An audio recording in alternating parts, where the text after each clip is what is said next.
வணக்கம். Com billing சாஃப்ட்வேரில் நாம் எளிமையாகவும் வேகமாகவும் ஒர்க் பண்ணுறதுக்காக நிறைய கீபோர்ட் ஷார்ட்கட் ஆப்ஷன்ஸ் இருக்குது. அதில் பில்லிங் செக்மெண்ட்டில் என்னென்ன ஷார்ட்கட் ஆப்ஷன்ஸ் இருக்குது, அதை எப்படி யூஸ் பண்ணலாம் அப்படிங்கிறத இந்த வீடியோவில் பார்க்கலாம். ஹோம் பேஜில் இருக்கும்போது கீபோர்டில் இருக்க எஸ்ஸை ப்ரெஸ் பண்ணிங்கன்னா பில்லிங் செக்மெண்ட் ஓப்பன் ஆயிரும். இந்த செக்மெண்ட்டில் நாம் பில்லிங் பண்ணும்போது யூஸ் பண்ணக்கூடிய ஷார்ட்கட்ஸ் எல்லாமே இந்த இடத்துல விசிபிள் ஆகும். இது மட்டும் இல்லாமல் இந்த செக்மெண்ட்டில் இருக்கிற ஒவ்வொரு ஆப்ஷன்ஸ் மேலேயும் மவுஸ் பாயிண்ட்டை வைக்கும்போது அதுக்கான கீபோர்ட் ஷார்ட்கட் என்ன அப்படிங்கிறது ஷோ ஆகும். இப்போ இந்த செக்மெண்ட்டில் என்னென்ன ஷார்ட்கட் ஆப்ஷன்ஸ்லாம் இருக்குது அப்படிங்கிறத பார்க்கலாம். ஏற்கனவே நாம் என்ட்ரி பண்ண பில்லெல்லாம் பார்க்கணும் அப்படிங்கிறப்ப இங்கே இருக்கிற F3 பட்டனையும் கிளிக் பண்ணலாம். கீபோர்டில் இருக்கிற F3 கீயையும் ப்ரெஸ் பண்ணலாம். இப்படி பண்ணும்போது இந்த ஃபைண்ட் பில்ஸ் விண்டோ ஷோ ஆகும். இதில் நமக்கு தேவைப்படுற பில்லை மவுஸ் மூலமாக டபுள் கிளிக் பண்ணியோ இல்லை கீபோர்டில் என்டர் பட்டனை ப்ரெஸ் பண்ணிட்டோ நாம் ஓப்பன் பண்ணி பார்த்துக்க முடியும். அடுத்ததாக பில்லிங் பண்ணும்போதே ஒரு கஸ்டமர் டீட்டெயிலை சேவ் பண்ணணும் அப்படிங்கிறப்ப கர்சர் இந்த கஸ்டமர் ஃபீல்டில் இருக்கும்போது இந்த ப்ளஸ் பட்டனையும் கிளிக் பண்ணலாம். கீபோர்டில் இருக்க F4 கீயையும் யூஸ் பண்ணிக்கலாம். அடுத்து ஷோ ஆகிற இந்த விண்டோவில் கஸ்டமர்ஸுடைய டீட்டெயிலை கொடுத்துட்டு சேவ் பண்ணிக்கலாம். கர்சர் பாயிண்ட் எங்கே இருந்தாலும் கீபோர்டில் இருக்க F6 கீயை ப்ரெஸ் பண்ணிங்கன்னா அது கஸ்டமர் ஃபீல்டுக்கு வந்துடும். இங்கே டீட்டெயில்ஸ்லாம் கொடுத்துட்டு என்டர் பண்ணிங்கன்னா கர்சர் பழைய இடத்துக்கே வந்துடும். அதே மாதிரி மோடு சேஞ்ச் பண்ணணும் அப்படின்னாலும் எந்த இடத்துல கர்சர் இருந்தாலும் Ctrl+M இதை ப்ரெஸ் பண்ணும்போது கர்சரானது மோட் ஆப்ஷனுக்கு வந்துடும். இதில் நாம் கேஷா, கிரெடிட்டா, யூபிஐயா அப்படிங்கிறத செலக்ட் பண்ணிக்கலாம். அடுத்ததாக சாஃப்ட்வேரில் ரைட் சைடு இருக்கிற இந்த ஆப்ஷன்ஸ் பற்றி பார்க்கலாம். ஒரு பில்லை என்ட்ரி பண்ணிகிட்டு இருக்கோம், அந்த பில்லு தேவையில்லை, கேன்சல் பண்ணிடலாம், அப்படி இல்லாட்டி புது பில்லை ஓப்பன் பண்ணணும் அப்படிங்கிறப்ப இந்த நியூ பட்டனை கிளிக் பண்ணலாம்.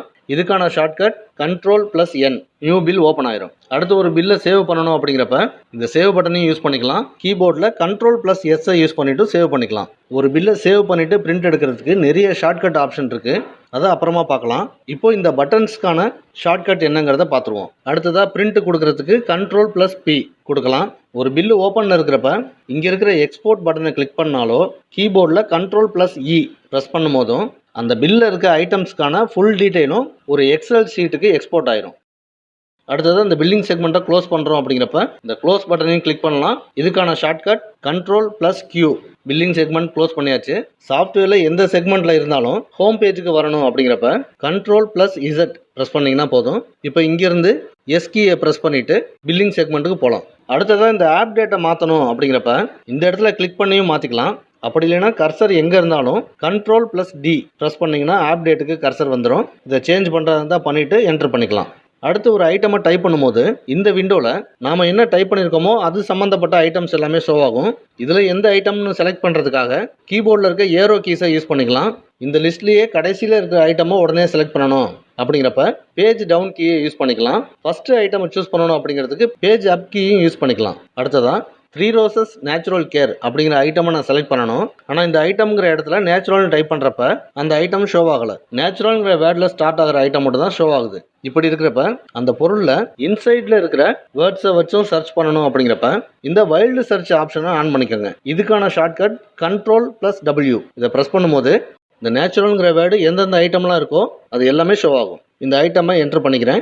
இப்போது அதுக்கான குவான்டிட்டியை கொடுத்துட்டு என்டர் பண்ணோம் அப்படின்னா கர்சர் நெக்ஸ்ட் ரோக்கு வந்துடும். மறுபடியும் குவான்டிட்டியில் சேஞ்ச் பண்ணணும் அப்படிங்கிறப்ப கீபோர்டில் இருக்க ப்ளஸ் கீயை ப்ரெஸ் பண்ணுங்கள், கர்சர் குவான்டிட்டிக்கு வந்துடும். குவான்டிட்டியை சேஞ்ச் பண்ணுறதா இருந்தால் பண்ணிக்கலாம். இப்போ இங்கேருந்தே ரேட்டுக்கு போகணும் அப்படிங்கிறப்ப என்டர் பட்டனை ப்ரெஸ் பண்ணாமல் ஸ்பேஸ் பாரை ப்ரெஸ் பண்ணிங்கன்னா போதும். ரேட்டை சேஞ்ச் பண்ணிவிட்டு என்டர் பண்ணிக்கலாம். இந்த மாதிரி ரேட் சேஞ்ச் பண்ணுறப்ப இந்த ரேட்டு இந்த பில்லுக்கு மட்டும்தான் மாறும். சப்போஸ் ஃபுல்லாகவே அப்டேட் பண்ணணும் அப்படிங்கிறப்ப கீபோர்டில் இருக்க F4 கீயை ப்ரெஸ் பண்ணுங்கள். இந்த விண்டோவில் ஐட்டம் டீட்டெயில்ஸையும் அதோடைய ரேட்டையும் அப்டேட் பண்ணிக்கலாம். அடுத்து இந்த ஐட்டம்க்கான டோட்டல் அமௌண்ட்டையும் நம்ம சேஞ்ச் பண்ணணும் அப்படிங்கிறப்ப கர்சர் இந்த டோட்டல் அப்படிங்கிற இடத்துல இருக்கணும். இப்போ உங்கள் கீபோர்டில் இருக்க ஸ்லாஷ் கீ இதை ப்ரெஸ் பண்ணும்போது இந்த இன்புட் பாக்ஸ் விசிபிள் ஆகும். இதில் எவ்வளோ அமௌண்ட் கொடுக்கணுமோ அதை கொடுத்துட்டு என்டர் பண்ணிக்கலாம். நாம் கொடுத்த அமௌண்ட்டுக்கு தகுந்த மாதிரி ரேட்டும் சேஞ்ச் ஆயிரும். அடுத்த ஆப்ஷனுக்காக கொஞ்சம் ஐட்டம்ஸ் ஆட் பண்ணிக்கிறேன். இப்போ நம்ம என்ட்ரு பண்ணதில் இந்த மூணாவதாக இருக்கிற ஐட்டம் தேவையில்லை, இதை டெலிட் பண்ணணும் அப்படிங்கிறதுக்கு கீபோர்டில் இருக்க டெலிட் பட்டனை ப்ரெஸ் பண்ணிவிட்டு என்டர் கொடுத்துட்டிங்கன்னா இந்த ஐட்டமுக்கான ரோ ஃபுல்லாகவே டெலிட் ஆயிரும். இப்போ இந்த ரெண்டாவது இருக்க ஐட்டமுக்கு பதிலாக இதே இடத்துல வேற ஒரு ஐட்டமை என்ட்ரி பண்ணணும் அப்படிங்கிறப்ப கீபோர்டில் இருக்க இன்சர்ட் கீ இதை ப்ரெஸ் பண்ணிவிட்டு என்டர் பண்ணுங்கள். ஐட்டம் மட்டும் கிளியர் ஆயிரும், அந்த ரோ அப்படியே இருக்கும். இதில் இன்னொரு ஐட்டமை என்ட்ரி பண்ணிக்கலாம். அடுத்ததாக மூணாவதாக இருக்கிற ஐட்டம், இந்த ஐட்டமும் இருக்கணும். இந்த ஐட்டமுக்கு மேலேயே இன்னொரு ஐட்டமை என்ட்ரி பண்ணணும் அப்படிங்கிறப்ப லெஃப்ட் ஏரோ கீயை யூஸ் பண்ணிவிட்டு கர்சரை சீரியல் நம்பருக்கு கொண்டு போயிருங்க. இப்போது இன்சர்ட் கீயை யூஸ் பண்ணிவிட்டு இந்த ரோவில் நியூ ஐட்டமை ஆட் பண்ணிக்கலாம். ஐட்டம்ஸ் எல்லாமே என்ட்ரி பண்ணியாச்சு. இந்த பில்லை சேவ் பண்ணணும் அப்படிங்கிறப்ப இங்கே இருக்கிற சேவ் பட்டனையும் கிளிக் பண்ணிக்கலாம். இதுக்கான ஷார்ட்கட்ஸ் Ctrl+S கொடுக்கலாம். அப்படி இல்லைன்னா 3 முறை தொடர்ச்சியாக என்டர் பட்டனை ப்ரெஸ் பண்ணலாம். அப்படி இல்லைன்னா இந்த இடத்துல டாட்டை ப்ரெஸ் பண்ணிவிட்டு என்டர் பண்ணிங்கனாலே பில்லு சேவ் ஆயிரும். ரெக்கார்ட் சேவ் பண்ணதுக்கப்புறமா பிரிண்ட் வேணும் அப்படிங்கிறப்ப இந்த எஸ்ங்கிற பட்டனையும் கிளிக் பண்ணலாம். இதுக்கான ஷார்ட்கட் என்டர் கீ. சேவ் பண்ணால் போதும் பிரிண்ட் வேணாம் அப்படிங்கிறப்ப இந்த நோ அப்படிங்கிற பட்டனையும் கிளிக் பண்ணலாம். இதுக்கான ஷார்ட்கட் எஸ்கேப் கீ. அது மட்டும் இல்லாமல் ஐட்டம்ஸ் என்ட்ரி எல்லாமே முடிஞ்சதுக்கப்புறம் கீபோர்டில் இருக்க F5 கீ இதை மட்டும் ப்ரெஸ் பண்ணாலே போதும், பில்லு ஆட்டோமேட்டிக்காக சேவ் ஆகிட்டு பிரிண்ட் வந்துடும். அப்படி இல்லாமல் பில்லு சேவ் ஆனால் மட்டும் போதும், பிரிண்ட் வேணாம் அப்படின்னா என்ட்ரி கீயை ப்ரெஸ் பண்ணுங்கள் போதும். நீங்கள் என்ட்ரி பண்ண பில்லு சேவ் ஆகும், ஆனால் பிரிண்ட் வராது. அடுத்ததாக ஒரு ஐட்டமை என்ட்ரி பண்ணிவிட்டு அதுக்கான ரேட் டைப்பை ரீட்டைலாவோ ஹோல்சேலாவோ மாற்றணும் அப்படிங்கிறப்ப கீபோர்டில் இருக்க F1 கீயை ப்ரெஸ் பண்ணலாம். இந்த இடத்துல இப்போ மிக்சர் மோடில் இருக்குது. F1 ப்ரெஸ் பண்ணும்போது இது Wன்னு மாறும், அதாவது ஹோல்சேல். ரேட்டும் ஹோல்சேலுக்கு மாறி இருக்கும். மறுபடியும் F1 ப்ரெஸ் பண்ணுறப்ப இந்த இடத்துல R, அதாவது ரீட்டைல் ரேட்டும் சேஞ்ச் ஆகிருக்கும். ஒரு பில்லில் ஒரு சில ஐட்டத்துக்கு மட்டும் ரேட்டை மாற்றுறோம் அப்படிங்கிறப்ப இந்த மெத்தடில் பண்ணிக்கலாம். இல்லை பில்லிங் பண்ணிவிட்டு மொத்தமாகவே அதோட ரேட் டைப்பை மாற்றணும் அப்படிங்கிறப்ப இந்த இடத்துல எந்த ரேட் டைப் வேணுமோ அதை மாற்றிட்டு Ctrl+U ப்ரெஸ் பண்ணிவிட்டு என்டர் பண்ணிங்கன்னா ரேட் டைப்பு ஹோல்சேலில் இருக்கிறதுனால இந்த பில்லில் இருக்க எல்லா ஐட்டத்துக்கும் ஹோல்சேல் ரேட்டு அப்டேட் ஆயிரும். இதே மாதிரியே ரீட்டைலுக்கும் மாற்றிக்கலாம். இதுவே மிக்சட் மோடில் வச்சுருந்தீங்கன்னா குவான்டிட்டி வைஸாக ரேட் கால்குலேட் ஆயிரும். அடுத்ததாக இந்த ஐட்டத்துக்கு ஏதாவது ரிமார்க்ஸ் கொடுக்கணும் அப்படிங்கிறப்ப கீபோர்டில் இருக்க F2 கீயை ப்ரெஸ் பண்ணுங்கள். கர்சர் இந்த ஐட்டம் ரிமார்க்ஸ்க்கு வந்துடும். இந்த இடத்துல ரிமார்க்ஸ் என்னவோ அதை கொடுத்துட்டு பில்லை சேவ் பண்ணும்போது பில் பிரிண்ட்லேயும் அந்த ஐட்டமுக்கான ரிமார்க்ஸ் ஷோ ஆகும். அடுத்து இந்த F7 ஆப்ஷன் பற்றி பார்ப்போம். இந்த ஆப்ஷனை நீங்கள் மவுஸ் மூலமாகவும் கிளிக் பண்ணலாம். அப்படி இல்லைன்னா கீபோர்டில் F7 ப்ரெஸ் பண்ணுங்கள். இந்த ஆப்ஷன் எனேபிள் ஆயிரும். இப்போ நீங்கள் லெஃப்ட் ஏரோ கீயை ப்ரெஸ் பண்ணும்போது இந்த பில்லுக்கு முன்னதாக போட்ட பில் எல்லாத்தையுமே நம்ம பார்த்துக்கலாம். ரைட் ஏரோ கீயை ப்ரெஸ் பண்ணிவிட்டு இந்த பில்லுக்கு அப்புறமா ஏதாவது பில் போட்டிருக்கோம் அப்படிங்கிறப்ப அதையும் பார்த்துக்கலாம். அடுத்து இந்த மாதிரி கர்சர் வேற ஒரு ஆப்ஷனில் இருக்கும்போது Ctrl+0 இதை ப்ரெஸ் பண்ணிங்கன்னா கர்சர் லிஸ்ட்டுக்கு வந்துடும். பில்லை கண்டினியூ பண்ணிக்கலாம். அடுத்து ஒரு பில் என்ட்ரி பண்ணிகிட்டு இருக்கோம். அடுத்து ஒரு கஸ்டமருக்கு இன்னொரு புது விண்டோவில் பில்லிங் பண்ணணும் அப்படிங்கிறப்ப இந்த நியூ விண்டோ ஆப்ஷனையும் கிளிக் பண்ணலாம். இதுக்கான ஷார்ட்கட் Ctrl+F11 இந்த கீயை ப்ரெஸ் பண்ணுறப்ப அடிஷனலாக எத்தனை விண்டோ வேணாலும் நம்ம ஓப்பன் பண்ணிக்கலாம். Ctrl+Q இதை ப்ரெஸ் பண்ணிவிட்டு இந்த விண்டோ எல்லாத்தையும் க்ளோஸ் பண்ணிக்கிறேன். அடுத்ததாக இந்த 4வது ப்ராடக்ட்டுக்கு மட்டும் டிஸ்கவுண்ட் கொடுக்கணும் அப்படிங்கிறப்ப இந்த ஸ்கீம்ஸ் அப்படிங்கிற பட்டனையும் கிளிக் பண்ணிக்கலாம். இதுக்கான ஷார்ட்கட் கீபோர்டில் F8 பட்டன். அதுவே அந்த ப்ராடக்டோட ரேட்டில் கர்சர் இருக்கும்போது ஸ்டார் கீயை ப்ரெஸ் பண்ணும்போதும் இந்த விண்டோ ஓப்பன் ஆகும். இந்த பொருளுக்கான டிஸ்கவுண்ட்டை இங்கே கொடுத்துக்கலாம். இந்த விண்டோ தேவையில்லை, இதை ஹைட் பண்ணிக்கணும் அப்படிங்கிறப்ப எகைன் F8 ப்ரெஸ் பண்ணிக்கலாம். இந்த பில்லுக்கு டோட்டலாக கேஷ் டிஸ்கவுண்ட் கொடுக்கணும் அப்படிங்கிறப்ப இந்த CDGST பட்டனையும் கிளிக் பண்ணிக்கலாம். இதுக்கான ஷார்ட்கட் F9 கீ.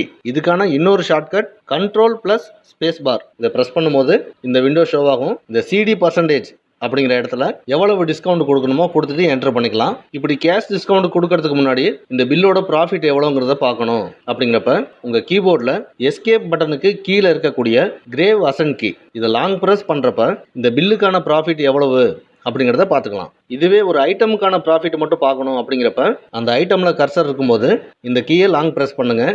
இதில் இந்த இடத்துல அந்த ஐட்டம் மூலமாக எவ்வளோ ப்ராஃபிட்டுங்கிறதையும் பார்த்துக்கலாம். அடுத்ததாக ஒரு பில் என்ட்ரி பண்ணிக்கிட்டு இருக்கோம், அதை அப்படியே ஹோல்டு பண்ணி வச்சுக்கணும் அப்படிங்கிறப்ப இந்த ஹோல்டு அப்படிங்கிற பட்டனையும் கிளிக் பண்ணலாம்.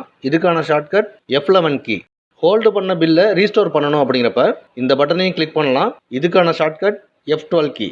அடுத்து பல்க் பிரிண்ட் ஆப்ஷனுக்கான ஷார்ட்கட் Alt+P இதை ப்ரெஸ் பண்ணும்போது இந்த விண்டோ ஷோ ஆகும். இதில் நமக்கு தேவையானபடி ஆப்ஷன்ஸை செலக்ட் பண்ணிவிட்டு பல்காக பிரிண்ட் எடுத்துக்கலாம். அடுத்ததாக கஸ்டமர் பாயிண்ட்ஸை ரெடீம் பண்ணுறதுக்கு இந்த பாயிண்ட்ஸ் அப்படிங்கிற பட்டனையும் கிளிக் பண்ணலாம். இதுக்கான ஷார்ட்கட் Ctrl+R இது கொடுக்கறதுக்காக கஸ்டமரை செலக்ட் பண்ணிக்கிறேன். இப்போ இவருக்கு 720.58 பாயிண்ட்ஸ் இருக்குது. Ctrl+R ப்ரெஸ் பண்ணுறேன். எவ்வளவு பாயிண்ட்ஸ் ரெடியூம் பண்ணணுமோ அதை இங்கே கொடுத்துக்கலாம். பில்லோட அமௌண்ட்டு 5716. இப்போ இதில் ஓகே கொடுத்துட்டோம்னா பில் அமௌண்ட்டில் அந்த 700 பாயிண்ட்ஸுக்காக 700 ரூபா குறைஞ்சிரும். அடுத்து நம்ம என்ட்ரி பண்ண பில்ஸில் ஏதாவது ஒரு பில்லு தேவையில்லை, அதை டெலிட் பண்ணணும் அப்படின்னா ஏற்கனவே என்ட்ரி பண்ண பில்லை ஓப்பன் பண்ணிக்கிறேன். இப்போது மெனு பாரில் இருக்க ஃபைல் இதில் இங்கே இருக்கிற டெலிட் அப்படிங்கிற ஆப்ஷனை கிளிக் பண்ணலாம். இதில் ஒவ்வொரு ஆப்ஷனுக்கான ஷார்ட்கட்டும் இங்கே பக்கத்துலேயே கொடுத்துருக்காங்க. டெலிட்டுக்கான ஷார்ட்கட் Ctrl+Shift+Delete இதை ப்ரெஸ் பண்ணும்போது கன்ஃபர்மேஷன் மெசேஜ் வரும். என்டர் பண்ணிட்டீங்கன்னா பில்லு டெலிட் ஆயிரும். இந்த வீடியோவில் பில்லிங் செக்மெண்ட்டில் என்னென்ன ஷார்ட்கட் ஆப்ஷன்ஸ் இருக்குது, அதை எப்படி பயன்படுத்தலாம் அப்படிங்கிறத பார்த்தோம்.